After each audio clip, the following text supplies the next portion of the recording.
दोस्तों आज का हम जो वीडियो बना रहे हैं वो है टाटा सफारी XMA का, जो कि ऑटोमेटिक गाड़ी है। आपने बहुत सारे रिव्यू यूट्यूब पे पढ़े होंगे जो कि मुझे ऐसा लगता है पर्सनली बहुत फेक है। तो आज जो हम बना रहे हैं वो काफ़ी हॉनेस्ट रिव्यू पे बनाएंगे और हम डायरेक्ट उसके यूज़र के पास जाएंगे जिन्होंने ये गाड़ी खरीदी है और उनसे हॉनेस्ट रिव्यू जानने की कोशिश करेंगे। चलिए इनके ओनर से मिलते हैं और इनसे जानना चाहेंगे ये गाड़ी टाटा सफारी इन्होंने क्यों ली है और इससे पहले इनके पास कौन सा ब्रांड था। हेलो दोस्तों, मेरा नाम विशाल कामले है। मैं रहने वाला महाराष्ट्र जो स्टेट है वहाँ पे रहता हूँ और वहाँ पे कर्जत करके एक छोटा सा सिटी है, वहाँ पे मैं रहता हूँ। और ये जो गाड़ी मैंने ली है ये टाटा सफारी XMA ऑटोमेटिक है। और इससे पहले मेरे पास मारुति की ब्रेजा थी, जो बेस मॉडल से जो ऊपर के दो मॉडल होते हैं LDI ऑप्शनल करके था एक, वो मेरे पास था। और काफ़ी रिसर्च करने के बाद ये मैंने गाड़ी ली है और अपना एक्सपीरियंस मैं अभी आपके साथ शेयर करूँगा। तो विशाल भाई आपसे जानना चाहेंगे आपने टाटा सफारी ही क्यों ली, जबकि यही प्राइस रेंज में काफ़ी दूसरे मॉडल्स अवेलेबल है और अच्छे काफ़ी ब्रांड्स आए इंडिया में, तो आपने टाटा सफारी ही क्यों ली, ये दर्शक जानना चाहेंगे। देखिए, तो आपने जो सवाल पूछा आज ये काफ़ी इम्पोर्टेंट सवाल है और ये सवाल मुझे भी आया था कि भाई गाड़ी लेनी है 7 सीटर, बजट में भी चाहिए, फीचर्स भी चाहिए या बिल्ड क्वालिटी भी चाहिए, सेफ्टी भी चाहिए, तो कौन सी ले। आप देखिए ये प्राइस सेगमेंट में आपको ज़्यादा गाड़ियाँ अवेलेबल नहीं है। एक आपकी XUV 5000 है आपकी, दूसरी MG हेक्टर प्लस है आपकी, एर्टिगा भी आप इसमें काउंट कर सकते हैं 7 सीटर सेगमेंट में, जबकि वो CNG मॉडल है। और आपके और भी जो 7 सीटर में आता है मेरे हिसाब से वो आपके फॉर्च्यूनर, वो तो बजट के बाहर चला गया, और बाकी गाड़ियाँ।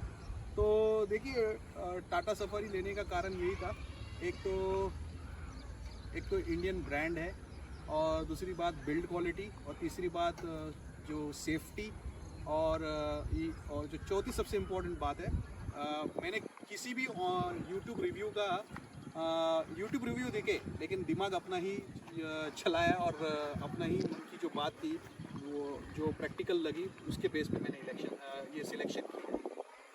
से जानना चाहेंगे कि आपने कौन सी और गाड़ियों का टेस्ट ड्राइव किया था और थोड़ा और डिटेल में जानना चाहेंगे इसके बारे में। देखिए अभी मैं आपको जैसे एक्चुअली मैंने आपका पिछले सवाल में पूरा मॉडल्स तो नहीं कवर कर पाए। जो 7 सीटर सेगमेंट है उसमें आपकी ड्राइवर है, एर्टिगा है, स्कॉर्पियो है, आपकी महिंद्रा की मराजो है,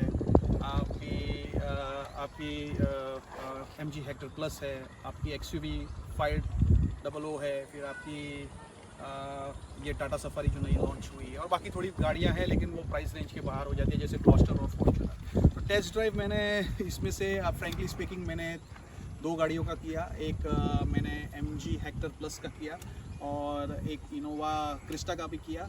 तो चलिए टेस्ट ड्राइव शुरू करते हैं और विशाल भाई से जानने की कोशिश करेंगे कि और कौन सी गाड़ियों को उन्होंने टेस्ट ड्राइव किया था और उन्हें क्या क्या उसमें एडवांटेजेस दिखे, डिसएडवांटेजेस दिखे।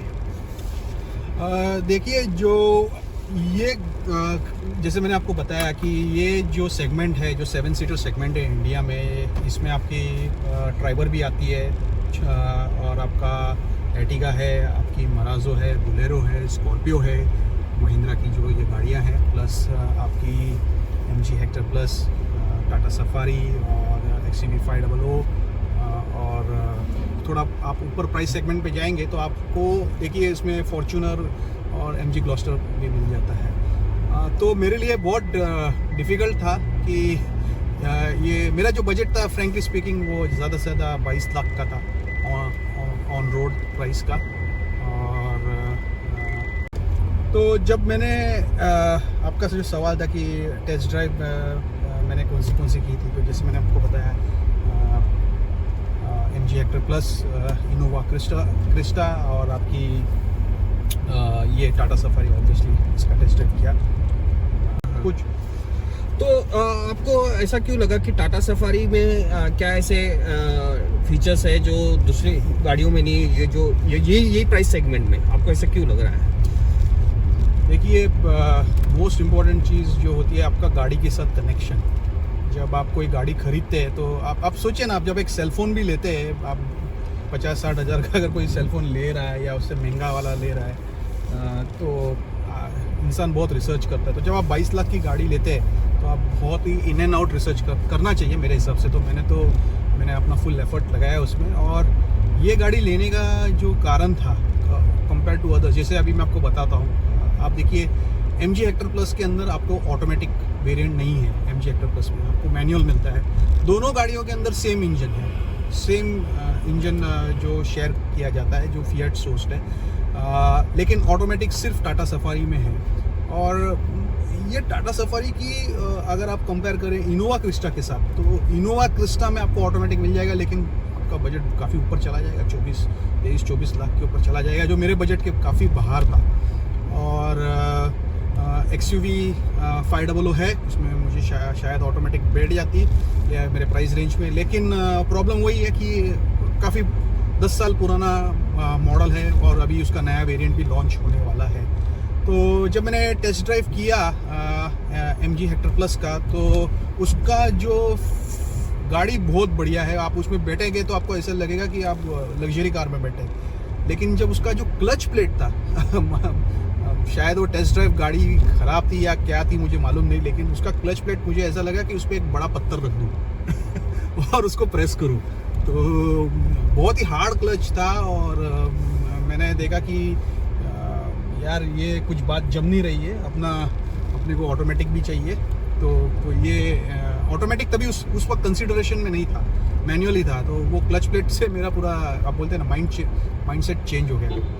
तो विशाल भाई, आपको ये जो टाटा सफारी की जो इसमें मैनुअल भी है और ऑटोमेटिक भी है, आप जो कुछ बता रहे हो, तो आपने ऑटोमेटिक ही क्यों आपको लग रहा है कि टाटा सफारी में बेहतर थी एज कम्पेयर टू मैनुअल? देखिए अभी जैसे मैंने आपको बताया कि आप इसको इनोवा क्रिस्टा के अंदर भी ऑटोमेटिक आ जाता है, और XUV 500 में भी आपको ऑटोमेटिक आ जाएगा। लेकिन जैसे मैंने बताया XUV 500 काफ़ी पुराना मॉडल है, ट्राइड एंड टेस्टेड है, no doubt about it, reliable है, लेकिन काफ़ी पुराना मॉडल है, काफ़ी गाड़ियाँ उतर चुकी है रास्ते पे। और जहाँ तक सवाल इनोवा क्रिस्टा का है, वो भी आप देखिए टूरिस्ट लाइन पे काफ़ी गाड़ियाँ यूज़ हो रही है वो, और it's a nice car, it's बहुत ही कंफर्टेबल है, लेकिन बहुत लंबी है। तो आप मैन्यूवरिंग में आपको मतलब बोलते हैं ना, यहाँ किधर मुड़ना है, किधर गली में घुसाना है, तो नहीं कर पाओगे। और प्राइस रेंज जो मैंने बताया था आपको कि प्राइस रेंज में यही सबसे सस्ती उसमें पड़ रही थी टाटा सफारी। सस्ती नहीं बोलूँगा मैं, महंगी है गाड़ी, व्हेन आई से सस्ती कंपेयर टू जो इनोवा क्रिस्टा हो गई आपकी, XUV 500 के अंदर जो टॉप एंड मॉडल्स आते हैं ऑटोमेटिक, उसके कंपैरिजन में ये गाड़ी डेफिनेटली जो एक्चुअली वैल्यू फॉर मनी है, बिल्ड क्वालिटी और जैसे बाकी सारे फीचर्स के कारण। सो विशाल भाई, ये गाड़ी जो है ऑलमोस्ट 3000 kg की है, तो ये गाड़ी की स्टीयरिंग आपको कैसी लग रही है? ये ज़्यादा हैवी है या लाइट है? आप इसके बारे में थोड़ा बताएंगे तो बहुत अच्छा होगा।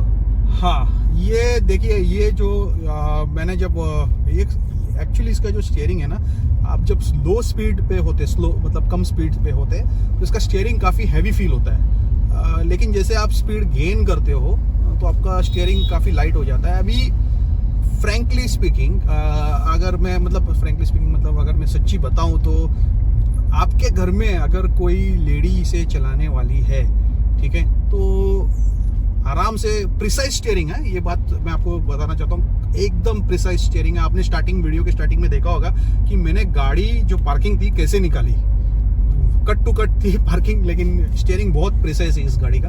तो थोड़ा हैवीनेस रहता है, थोड़ा एफर्ट डालना पड़ता है, लेकिन वही है, आप अगर सिटी में ट्रैफिक में ज़्यादा लेफ्ट राइट करने वाले हो, जो होता नहीं है मोस्टली क्योंकि बिकॉज ऑफ द ट्रैफिक, तो आपको वो हैवीनेस तो मालूम पड़ेगा। लेकिन I think considering the size of this car, आप उसको मतलब वो पॉइंट इतना ये नहीं है, लेकिन हैवीनेस डेफिनेटली है लो स्पीड पे।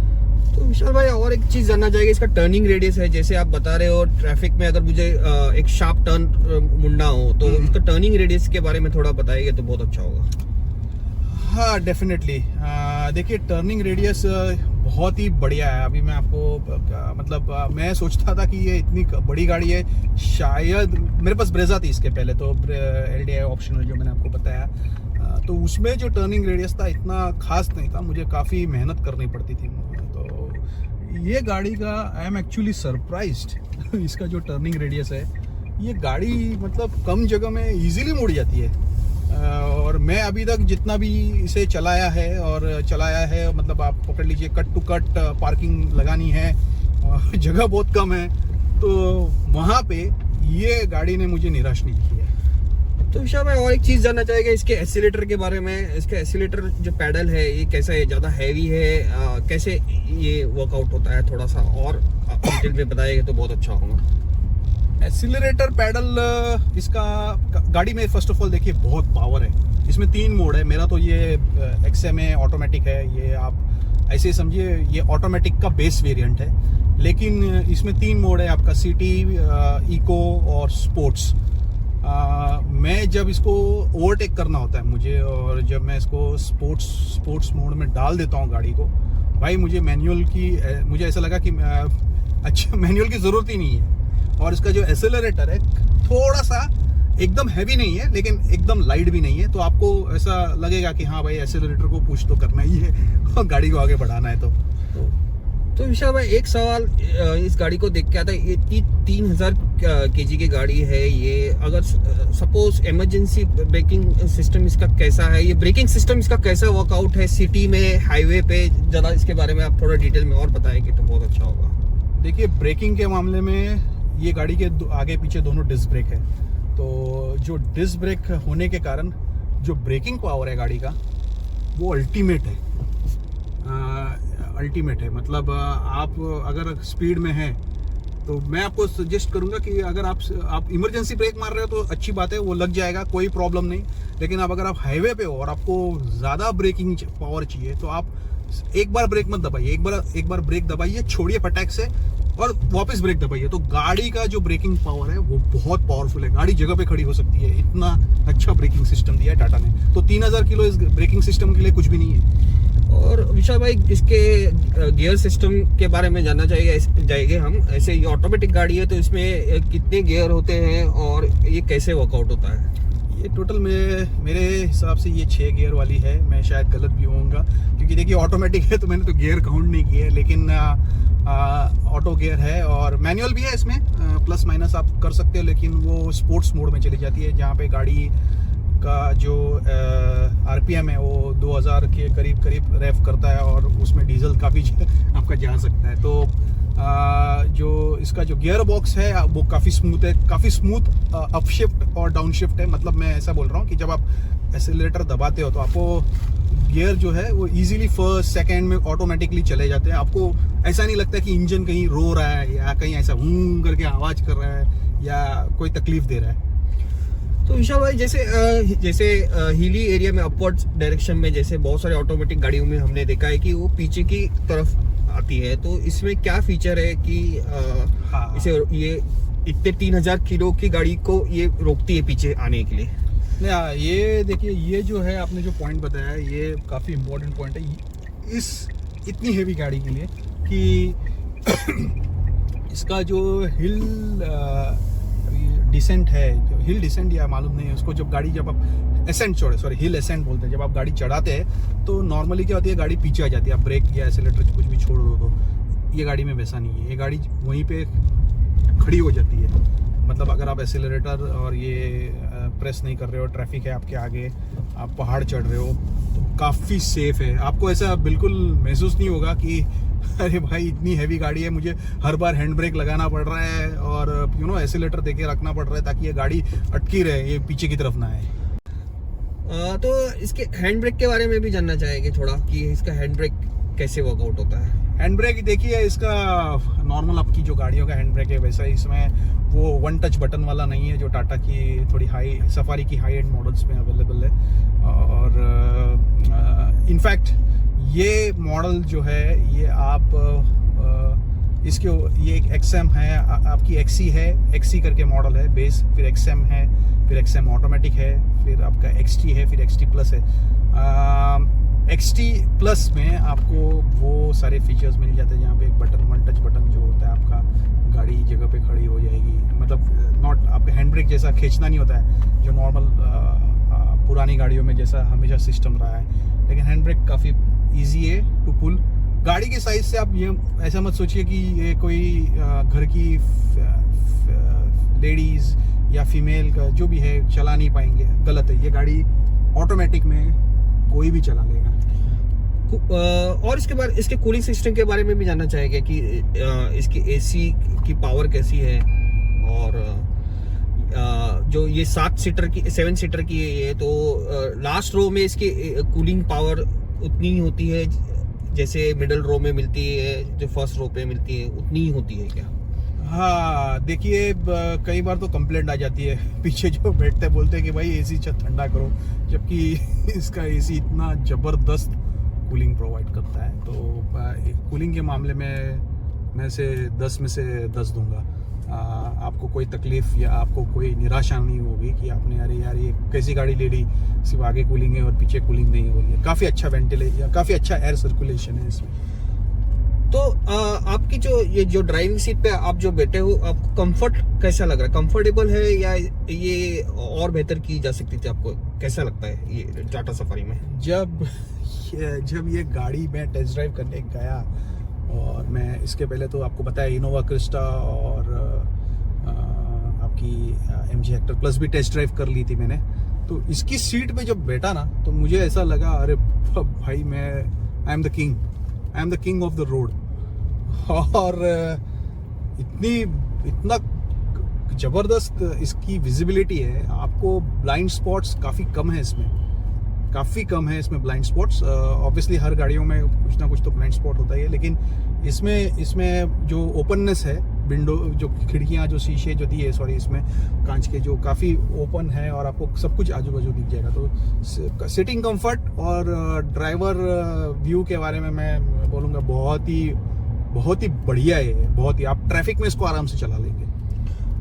तो और इसके डैशबोर्ड के बारे में भी जानने की कोशिश करेंगे हम कि इसका डैशबोर्ड का जो क्वालिटी दिया है वो कैसे है as compare to other cars. देखिए डैशबोर्ड तो ये हार्ड प्लास्टिक है। इस कॉस्ट में तो आपको हार्ड प्लास्टिक मिलेगा, लेकिन इससे अगर मैं इसकी यही प्राइस में थोड़ा सा पैसे 20-30 हज़ार ऊपर डाल के मैनुअल ले लेता तो शायद सॉफ्ट टच मुझे मिल जाता। लेकिन मैंने आपको जैसे बताया, मैं फीचर्स मतलब जैसे टच स्क्रीन ये सब मुझे ज़्यादा पसंद नहीं है, क्योंकि वो अब सोचिए ना, जब कोई गाड़ी चला रहा है तो वो टच स्क्रीन में 1000 बार क्यों देखेगा? वो ज़्यादा से ज़्यादा सिर्फ नेविगेशन के लिए देखेगा, म्यूज़िक चेंज करने के लिए देखेगा। तो आप उसमें 10 इंच का लगाओ या 15 इंच का लगाओ, वो ड्राइवर के ठीक है, आपको पॉइंट एक हद तक ठीक है, लेकिन मुझे नहीं लगता कि that should be the only point that आपको वही कंसिडर करना चाहिए। अरे भाई ये ऐसा है तो ले लो, जैसे तो वो एक है। मैं ऐसा बोलूँगा कि इसका डैशबोर्ड अच्छा है, आपकी मिनिमम रिक्वायरमेंट्स जो है वो पूरी कर लेगा।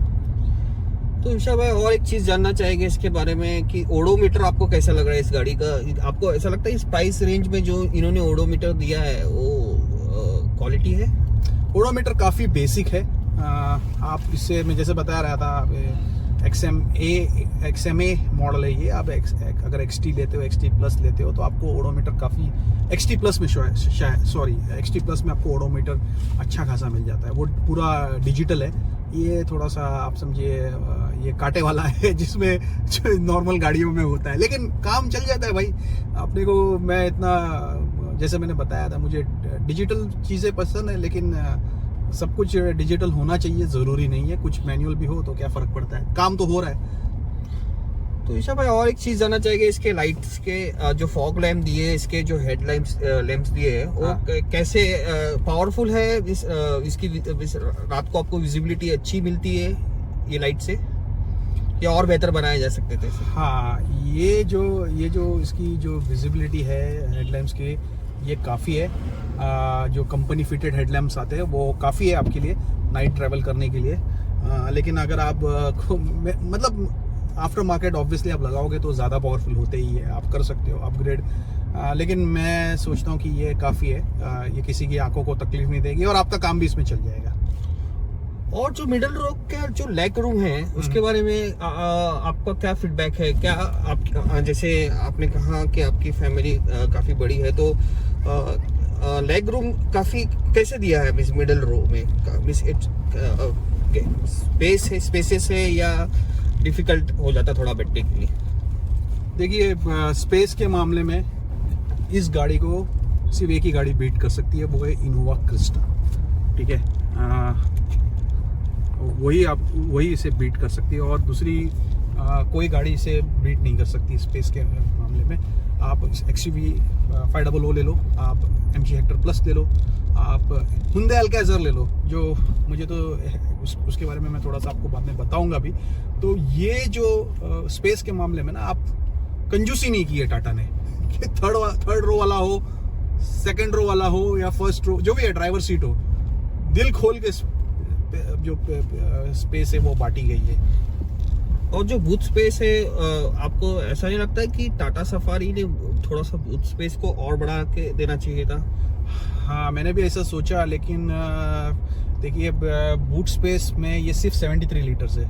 इसके अगर आप इसके बाकी सेगमेंट की गाड़ियों, मतलब जो बाकी गाड़ियाँ हैं इस सेगमेंट में कंपेयर करेंगे तो डेफिनेटली टाटा उसमें ये गाड़ी मार खा जाती है, इसमें नहीं होता है, ये नहीं दे पाएगी आपको इतना बूट स्पेस। लेकिन सवाल वही, अगर आप 7 लोग हैं परिवार में तो आपको बूट स्पेस, अगर 7 लोग ट्रैवल कर रहे हैं तो आपको ऊपर कैरेज लगाना पड़ेगा, जो टाटा ने एक एक्सेसरीज भी लॉन्च किया है, लेकिन काफ़ी एक्सपेंसिव है, आप आफ्टर मार्केट लगा सकते हो।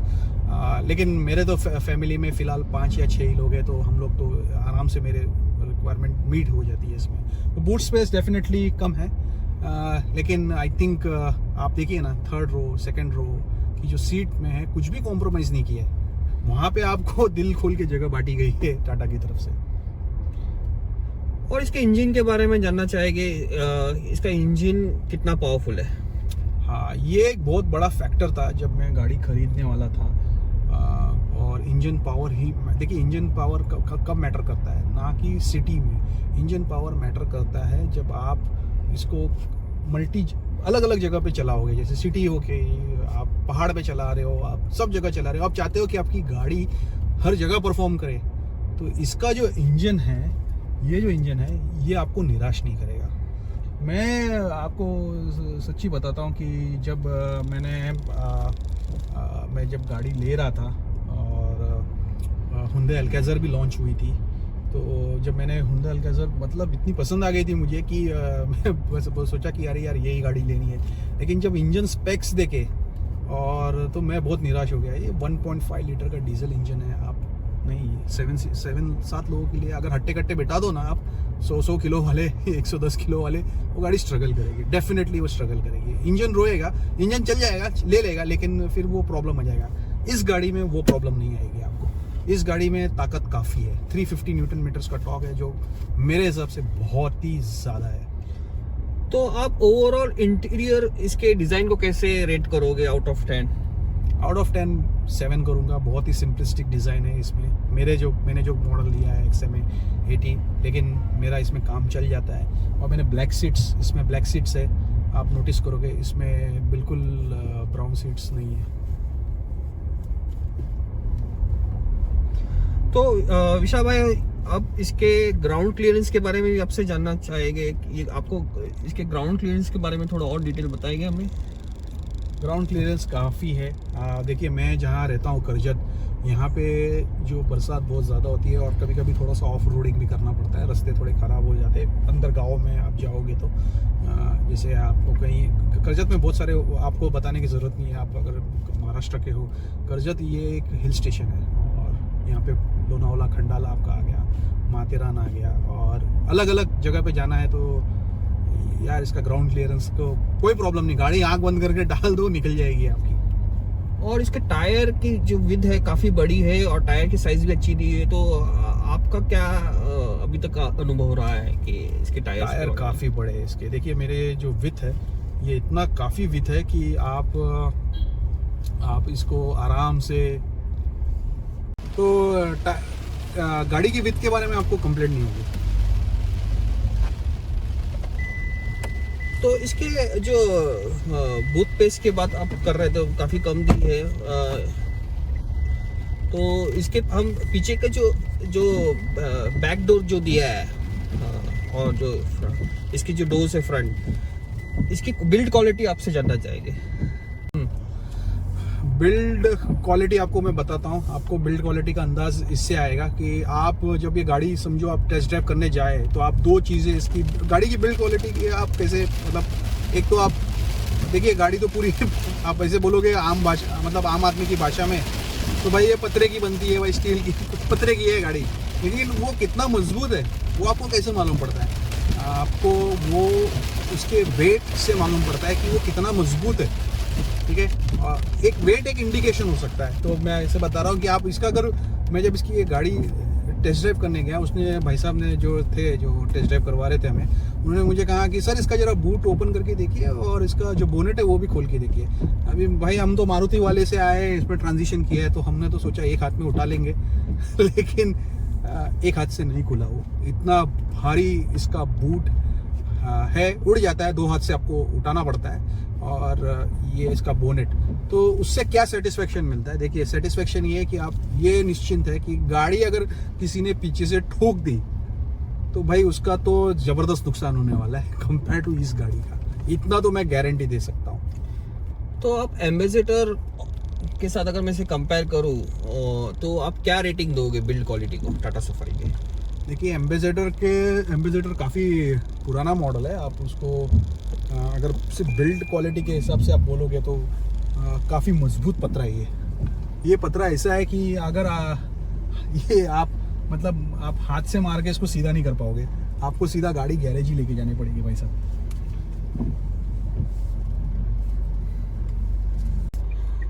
तो इसके डिलीवरी के बारे में भी आपसे जानना चाहेंगे कि ये गाड़ी आपको कितने दिनों में मिली और इसका टाइमलाइन क्या था? जी देखिए डिलीवरी, देखिए टाटा में मुझे ऐसा लगता है कि टाटा को और इम्प्रूव, मतलब टाटा को नहीं, टाटा के जो डीलरशिप है उनको थोड़ा सा और एग्रेसिव होना चाहिए सेलिंग में। जैसे कि मतलब अगर कोई कस्टमर एक इंक्वायरी करे तो उसको भाई पूछो क्या चाहिए भाई, आपने वेबसाइट क्यों विजिट की, क्या चाहिए आपको। ये एक लैकिंग है। और डिलीवरी, जहाँ तक डिलीवरी एक्सपीरियंस का बात रहा था, मैंने ये आपकी नवी मुंबई में फॉर्चून मोटर्स है, वहाँ से मैंने ये गाड़ी ली। वहाँ पे मुझे ये दो लोगों का नाम लूँगा मैं, प्रसाद करके और किरण करके, जो ये दो लोग थे वहाँ पे, काफ़ी मुझे अच्छी तरह से गाइड किया। और गाड़ी मैंने, आप पकड़ लीजिए 29 या 30 जून को मैंने शायद ये दो में से कोई एक दिन में मैं इनिशियल बुकिंग अमाउंट दिया था और उसके उसी दिन मुझे गाड़ी अलॉट हो गई मतलब सिस्टम में। तो उन्होंने मुझे केप मी अपडेटेड, पोस्टेड कि भाई गाड़ी आई है आपकी यार्ड में, आपको पीडीआई करना है तो पीडीआई कर लीजिए, PDC sorry pre delivery check करना है तो, या प्री डिलीवरी इंस्पेक्शन भी बोल सकते हो, पीडीआई भी बोल सकते हैं आप, वो कर लीजिए। तो काफ़ी अच्छा एक्सपीरियंस रहा और बहुत ही बढ़िया रहा। और जिस दिन गाड़ी मैंने डिलीवरी ली उस दिन टाटा के जो वाइस प्रेसिडेंट है मिस्टर चंद्रा थे शायद उनका नाम, वो शोरूम नया इनॉग्रेशन करने वाले थे। तो वहाँ पे मुझे वो आए और मतलब उनके हाथों से मुझे ये गाड़ी की डिलीवरी हुई। तो आप ओवरऑल कस्टमर सर्विस को कैसे रेट करोगे टाटा के आउट ऑफ 10? अभी ये जो पार्ट है ये फिलहाल चेक करना बाकी है। देखिए गाड़ी अभी भी नहीं है, हार्डली 300 किलोमीटर चली है। 2 महीने या 1500 किलोमीटर जब होगी तब मुझे इसमें से जो भी पहला आएगा उसमें तब मुझे सर्विसिंग करानी है। तो मेरी एक्सपेक्टेशन वही होगी कि जैसे कस्टमर की होती है। देखिए कस्टमर को क्या चाहिए रहता है, जब आप इतनी महंगी गाड़ी, मेरे लिए तो महंगी है भाई, 4 लाख की हो 5 लाख की हो, सबके लिए अब मेहनत का पैसा है, किसी का हराम का तो नहीं है। तो जब वो गाड़ी लेता है तो वो क्या सोचता है कि भाई जो आफ्टर सेल्स सर्विस है उसमें मज़ा आ जाए। तो मुझे लगता है कि आई थिंक मैं उसमें निराश नहीं होऊंगा, लेकिन वो अभी तक मैंने एक्सप्लोर नहीं किया है वो एरिया। लॉन्ग जर्नी के लिए गाड़ी कितनी कंफर्टेबल है और आपको क्या आप रेट करोगे इसे आउट ऑफ 10? देखिए लॉन्ग जर्नी के लिए ये गाड़ी अभी तक जो मैंने सबसे ज़्यादा डिस्टेंस चलाया है वो है 90 किलोमीटर्स का अप्रोक्सीमेटली एट वन स्ट्रेच। और फर्स्ट ऑफ ऑल छोटे गड्ढे आपको बिल्कुल महसूस नहीं होंगे, आपको ऐसा लगेगा आप गड्ढों को मतलब बाहुबली स्टाइल में आप मारते हुए जा रहे हो गड्ढों को। तो इसके टायर इतने चौड़े हैं और गाड़ी की ग्राउंड क्लियरेंस इतनी अच्छी है, सस्पेंशन बहुत ही अच्छे ट्यून की है टाटा ने, तो आपको बिल्कुल मालूम नहीं पड़ेंगे गड्ढे। और रहा सवाल बड़े गड्ढों का, उसमें भी आप विद कॉन्फिडेंस गाड़ी को निकाल दोगे, धीरे धीरे करके, ऑब्वियसली जंप नहीं करोगे। तो मैं उस मामले में राइड कंफर्ट के मामले में मैं लॉन्ग जर्नीज़ के लिए मैं इसे डेफिनेटली 10 आउट ऑफ 10 दूंगा। जानने की कोशिश करेंगे कि ये ओवरटेक के लिए गाड़ी कैसी है। एक्सप्रेस पे काफ़ी इजीली हो जाता है इसका ओवरटेक या थोड़ा प्रॉब्लम है? देखिए, आप जब ये ऑटोमेटिक गाड़ी में, इसमें टाटा ने एक एक्चुअली इनकी सारी गाड़ियों में एक फीचर है, एक सिटी, इको और एक आपका स्पोर्ट्स मोड। आपको जब भी ओवरटेक करना है, मैं आपको रेकमेंड करूंगा आप स्पोर्ट्स मोड में दबा दीजिए बटन और ओवरटेक कीजिए। गाड़ी में सडनली कहाँ से बताऊँ नहीं 20-30% एक्स्ट्रा पावर आ जाता है और इजीली आप ओवरटेक कर ईशा भाई, आपसे एडवांटेजेस तो हमने काफ़ी जान ली, काफ़ी सारी फीचर्स जान लिए इस गाड़ी के बारे में। आप डिसएडवांटेजेस की भी बातें करेंगे, थोड़ी आपसे जानना चाहेंगे इसमें और क्या क्या हो सकता था इस प्राइस रेंज पे। आपसे ये भी जानने की कोशिश करेंगे ऑन रोड आपको ये कितने में गिरी? ऑन रोड ये 19 लाख प्लस में गिरी है मुझे। और हाँ, थोड़ा सा फीचर्स के मामले में मुझे ऐसा लगता था कि थोड़ा सा इसमें और थोड़े फीचर्स दे दिए रहते, तो जैसे कि आपका DPMS हो गया, या आपका जो डिजिटल ओडोमीटर है वो काफ़ी हेल्पफुल रहता है। तो ईशा भाई, आपसे फाइनल इसका रिव्यू लेना चाहेंगे हम और आपका फीडबैक लेना चाहेंगे और ये भी जानने की कोशिश करेंगे कि आप ये रिकमेंड करोगे किसी आपके फ्रेंड रिलेटिव्स को ये गाड़ी लेने के लिए? डेफिनेटली ये गाड़ी मैं रेकमेंड करूँगा। कोई भी प्रोस्पेक्टिव बायर है जो गाड़ी देख रहे हैं 7 सीटर में, इसको ताज़ा लुक चाहिए, फ्रेश लुक चाहिए, एक स्ट्रॉन्ग ब्रांड चाहिए, सिक्योरिटी चाहिए, सेफ्टी चाहिए, बिल्ड क्वालिटी चाहिए, पावरफुल इंजन चाहिए और most important made in India अगर आपको चाहिए तो ये गाड़ी आपके उम्मीदों पे खरी उतरेगी। मैं तो ऐसे ही सोचता हूँ और अभी तक मेरा एक्सपीरियंस वही रहा है।